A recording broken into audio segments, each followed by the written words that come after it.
Today's story is called Scaredy-Cat, Splat by Rob Scotton. "Mom," cried Splat, "there's a scary spider on my jack-o'-lantern. He's small, hairy, with really funny eyes." Splat's voice wobbled with worry. "But you're small and hairy with really funny eyes too," said his mom. There he is, there's that spider. Look inside there. What do you see inside the pumpkin? Yep, I see a mouse too. Splat thought for a moment. "But I haven't got 8 legs," he replied. "If you had, maybe you'd be a scary spider too," teased his mom. Splat made a scary spider face. Splat's mom caught the spider under a glass jar.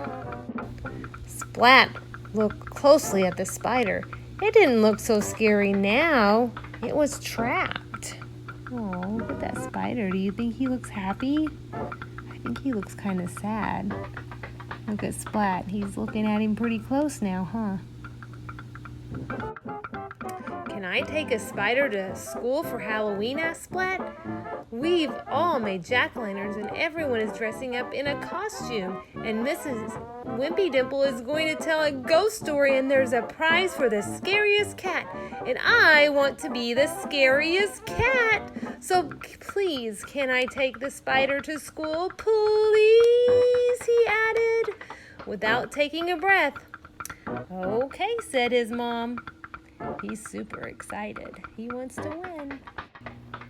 "Where's your Halloween costume?" asked his mom. Splat pulled a broom from the closet and sat astride it.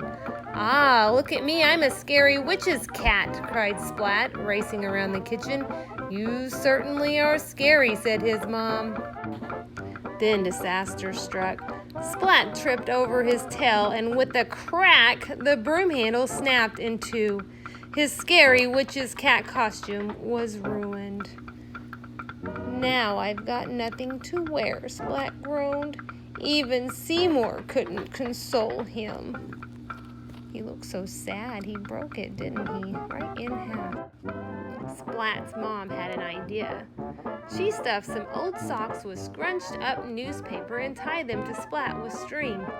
"There," she said. "There. What's she gonna make?" "Looky here." Splat looked in the mirror and jumped back with a squeal. "Oh, I scared myself," he said.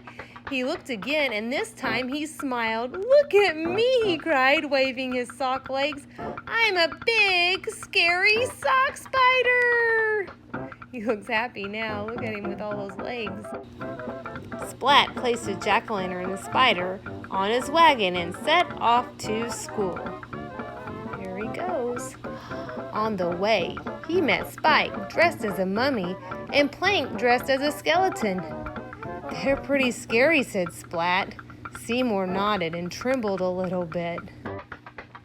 "But I'm scarier," said Splat. Splat made his scariest spider face and growled. "Grrr!" Look at him. He's getting all scary, isn't he? Spike and Plank didn't even blink. Instead, what do you think they're going to do? "Boo!" cried Spike. "Boo!" cried Plank. Splat yelped and jumped high in the air. I think they scared him, didn't they? And he landed in a heap. "Aw," Splat sighed. "Spike and Plank are both scarier than me." Seymour nodded and trembled a little bit more.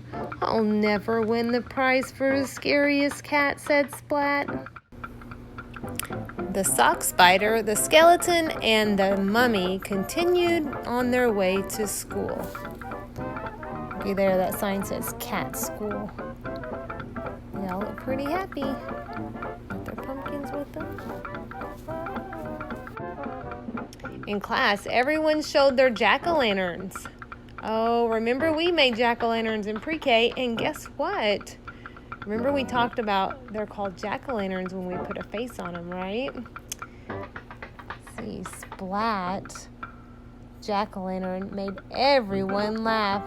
"Aw," Splat sighed, "I'll never win the prize for the scariest cat." Seymour or shook his head. Everyone placed flashlights in their jack-o'-lantern, and Mrs. Wimpy Dimple turned down the lights and whispered in her best ghost story voice. In the dark, dark woods, there's a dark, dark house. In the dark, dark house, there's a dark, dark room. In that dark, dark room, there's a dark, dark box.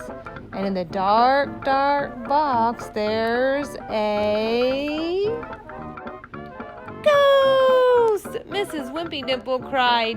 The class jumped with fright. Oh my goodness, they jumped way up there. Look at that. Splat was so startled, his tail whipped around and sent his jack-o'-lantern spinning through the air. And what goes up must come down. And that says splat. Look where it landed. It landed on his head. Unable to see anything, Splat stumbled around the classroom. Ooh! Oh, look at everybody. They look a little scared, don't they? Everyone shrieked as the pumpkin head glared at them and made strange wooing noises. Woo! Oh, looky there. Look who was under there. Mrs. Wimpy Dimple turned on the lights and lifted up the wayward jack-o'-lantern. The shrieking turned into laughter, and Splat fell out. Calm down, said Mrs. Wimpy Dimple. Now, class, who should win the prize for the scariest cat? Who do you think's going to win? Splat, they all cheered. And look at his trophy. He won the Scariest Cat Award. The end.